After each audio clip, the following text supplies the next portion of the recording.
마감전 오픈다운 김동현 전문가 연결했습니다. 안녕하십니까? 네, 안녕하세요. 네. 자, 오후장 개장하고 나서 중국이 저점을 더 낮추고 있습니다. 우리 증시도 코스닥도 지금 뭐 상승폭을 많이 줄여놨고요. 거래소도 조금 더 밀려나는 상황인데요. 오늘 시황 어떻게 좀 판단하고 계십니까? 네, 일단 뭐 첫 거래일 중국 PMI, 자회신 PMI도 상당히 부진했고, 그리고 국내 시장에 대한 경기 전망 자체도 올해도 뭐 별다른 좋은 게 있겠느냐라는 시각이 좀 지배적으로 시세에도 좀 나타나는 것 같습니다. 경기라든지 시장에 대해서 여전히 좀 비관적인 움직임들이 연초에 있다 보니까 저성장이면 어차피 대형주나 경기주보다는 개별적으로 성장하고 있는 섹터, 중소형주 쪽으로 좀 자금 이동이 있는 모습이고, 이런 부분을 일단 시작하는 모습이라고 보셔야 될 것 같고, 외국인들보다는 기관들이 최근에 연말 매수 물량을 매도를 하는 시점이기 때문에 이 매도가 일단 멈추고 나서의 기관 움직임에 따라서 시장 움직임은 조금 더 진일보되지 않을까 싶기 때문에 현재 위치에서는 뭐 오늘의 움직임이 올해 시장의 어떤 연초 출발의 전부라고 보기는 조금 이른 감이 있어 보입니다. 네. 자, 그럼 종목별로 보겠습니다. 지금 뭐 셀트리온, 또 오스템 임플란트, LG화학 주셨는데요. 먼저 셀트리온 보겠습니다. 뭐 오전장에 메릴린치 쪽으로 뭐 5만 주, 10만 주 아주 큰 규모의 자금, 뭐 매수 자금 들어오게 되면서 아주 뭐 급등 나왔었고요. 현재도 자, 시장 대비 선전입니다. 5% 급등세 유지하고 있는데요. 셀트리온은 좀 더 연장된다고 봐야 되겠습니까? 네, 일단 코스닥 지수의 어떤 바로미터 역할을 하고 있는 하나의 역할도 있지만 램시마에 대한 FDA 자문위원회가 2월 초에 있기 때문에 일단 그 일정에 대한 기대감은 좀 유효할 것 같습니다. 그리고 이런 움직임 자체는 시장의 메이저들이 뭐 의도 자체를 좀 보여주지 않나 싶은 움직임인데 삼성전자, 현대차 쪽을 뭐 코스피 시장 지수를 완전히 이렇게 밑으로 찍어버리면서 오히려 셀트리온을 급등시키고 이런 움직임들은 한동안은 이런 어떤 대형주보다는 중소형주 움직임이 아무래도 연초 출발을 좀 더 강하게 유지하고 연장 시세를 일정 수준은 좀 더 가져갈 수 있음을 좀 보여주고 있기 때문에 강력한 반작용에 대한 우려감보다는 현재 위치에서의 어떤 관성을 좀 더 가져갈 수 있겠다 이렇게 보시면 될 것 같습니다. 네. 자, 오스템 임플란트는 뭐 보험 관련된 이슈도 좀 있는 것 같고요. 또 한중 FTA 뭐 수혜격이다라는 분석들 나옵니다. 오늘 시장 대비 역시 뭐 좋은 흐름인데요. 이 종목도 조금 더 시세가 상승 쪽으로 간다고 봐야 되겠습니까? 네, 최근 사흘간 상승해서 오늘 고점 대비해서 좀 차익 물량이 좀 나오니까 아무래도 또 며칠은 또 약간 매물 소화를 좀 할 겁니다. 그렇지만 뭐 계속해서는 뭐 헬스케어 쪽 제약바이오도 개별적인 선별이 좀 더 압축이 되겠지만 오히려 의료 장비라든지 이런 쪽이 좀 더 낫다는 의견을 계속 유지하고 있는데 이것은 일단 실적이 워낙에나 지금 바텍이나 뷰옥스, 인바디, 오스템 플란트 다 좋고 주가도 좋고 추세도 좋고 지금 시장이 상당히 혼재돼 있고 변동성도 심하지만 가장 꾸준하게 시세를 유지하는 쪽은 이쪽으로 일단 시장이 좀 인정하고 있는 모습이기 때문에 이것을 시장의 하나의 현상이라고 보면 경기도 안 좋고 시황의 상황 자체도 뭐 그렇게 낙관적으로 지금 흘러나가지 않는 상황에서 자, 오직은 믿을 것 종목밖에 없다. 종목의 실적과 그리고 이후에도 추가적인 성장 전망을 유지할 수 있느냐 거기에 포커스가 맞춰지고 있기 때문에 좋은 종목들은 단계적으로 예를 들어서 오스틴 플란트가 올라왔다고 해서 이 자리에서 뭐 즉시 뭐 12만 원 가고 13만 원 가고 그러진 않을 겁니다. 계단식으로 매물을 소화하고 또 그 전망이 크게 훼손되지 않는다면 또 올라가는 이런 계단식 장기 상승 추세를 갈 수 있는 종목을 선별하시는 게 필요할 것 같습니다. 네, 자, 그리고 LG화학은 뭐 지금 뭐 전기차 테마로도 좀 묶여 있는 것 같고요. 지금 뭐 사우디가 이란의 외교 단절 뭐 선언한 가운데 WTI가 좀 올라가는 부분도 있고요. 또 이제 사우디가 에탄 가격을 그 인상하겠다 이런 부분들이 국내 NCC 업체한테는 호재다 이런 증권가 분석도 좀 있는 상황에서 오늘 4% 이상 아주 급등 나오고 있습니다. 추가적으로 역시 랠리가 이어지겠습니까? 대형주 쪽에서는 뭐 거의 그 유화 독점이 돼 있는 것 같습니다.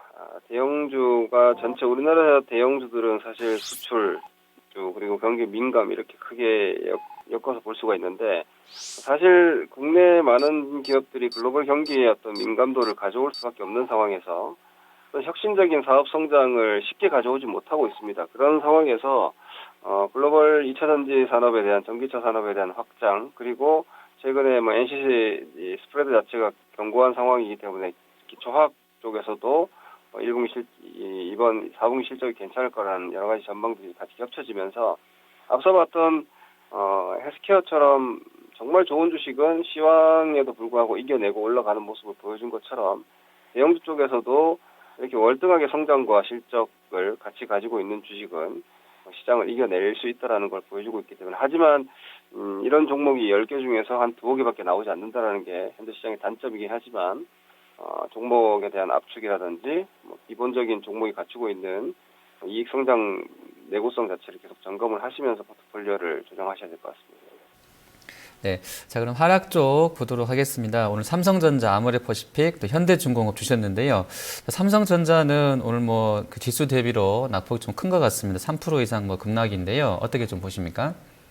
시장 지수가 장기 박스에 있고 삼성전자도 지금 보면 2012년 이후에 그냥 박스권 움직임을 계속 유지하고 있습니다. 현재 오늘 위치가 단기적으로 일시적으로 봤을 때는 낙폭이 좀 있지만 중장기로 봤을 때는 크게 봤을 때 110만 원대에서 150만 원대를 기준으로 보면은 중간대 영역이기 때문에 당일 하락 자체는 현재 베이시스라든지 이런 플레이 정도라고 보시면 될 것 같고요. 그리고 최근 애플 주가의 좀 부진한 움직임이라는 이런 부분들 봤을 때 모바일 하드웨어 쪽에 대한 혁신에 대한 기대감은 이제는 좀 많이 둔화되어 있기 때문에 당분간 계속해서 100만 원대 초반과 중반을 오가는 박스권 고착이 이루어질 것 같습니다. 오히려 현대차나 삼성전자 이런 종목군은 현재 어떤 사업적 모멘텀 혹은 이익 상향에 대한 기대감보다는 지수 인덱스 플레이라고 보고 대응하시는 게 맞을 것 같습니다.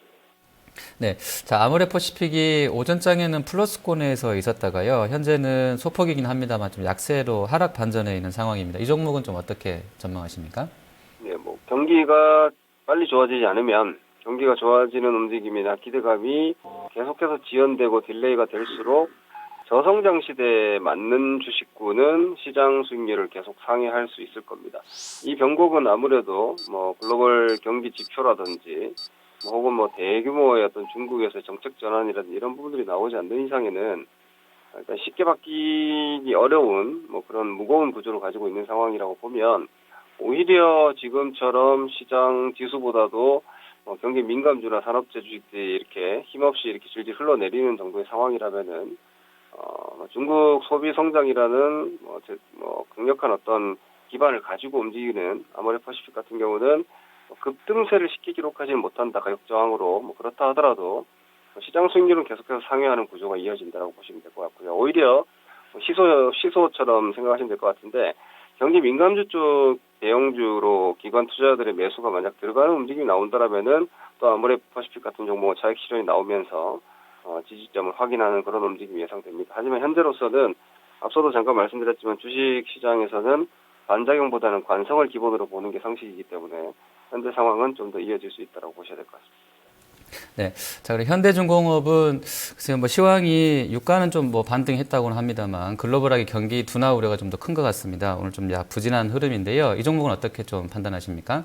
예, 국내 사실 한계 기업들 요즘 얘기도 많이 나오고 있고 그리고 두산인프라코발 쇼크들도 있었고 최근에 삼성엔지니어링의 주가 급등락, 건설주 그리고 조선주를 필두로 하고 철강주까지도 철강 가격 상승에도 불구하고 계속 부진한 이런 움직임들이 일단 끝이 보이지 않는다라는 관점인 것 같습니다. 예를 들어서 지금 현재 조선주도 그렇고 조선이나 건설은 쉽게 좋아질까마는 여타 경기 민감주 같은 경우에는 나쁜 걸 충분히 반영하고도 남는 정도의 가격인 건 분명합니다. 여전히.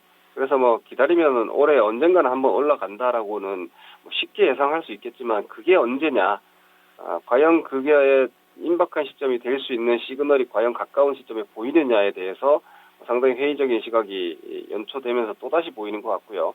이 구조면은 이게 상반기에라도 한번 또 움직일 수는 있을까, 작년도처럼 그런 기대감 자체가 좀 소멸된 상황이라서 주가가 지금 예를 들어서 포스코 16만 원 이하, 현대중공업 8만 원대 이런 자리에서 크게 리스크는 없을 겁니다. 여기서 큰 위험한 가격적인 하락이나 이런 부분들을 우려할 상황은 아니지만 주가의 본질적인 전방치 기대치인 위로 얼마나 올라갈 수 있느냐, 언제 올라갈 수 있느냐에 대한 시점이라든지 혹은 기대 수익률 자체가 쉽게 현재로서는 계량되지 않는다라는 데서 그런 어떤 실망감들이 계속 시세에 좀 녹아나는 것 같습니다. 이런 종목군들의 경우에는 지금 매수를 하거나 보유를 하려면 충분한 시간을 가지고 말 그대로 뭐 금리 인상과 그리고 유가가 현재 위치에서 뭐 30불대 중반을 붕괴한다면 추가적인 레벨 다운이 한번 있겠지만 그게 되지 않는 시점에서는 조금 더 기다리시는 게 좀 필요하지 않을까. 현 위치에서 이동을 한다라면은 본격적인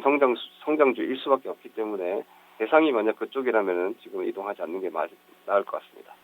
네, 알겠습니다. 오늘 말씀 잘 들었습니다. 네, 고맙습니다. 네, 마감진 업앤다운 김동현 전문가였습니다.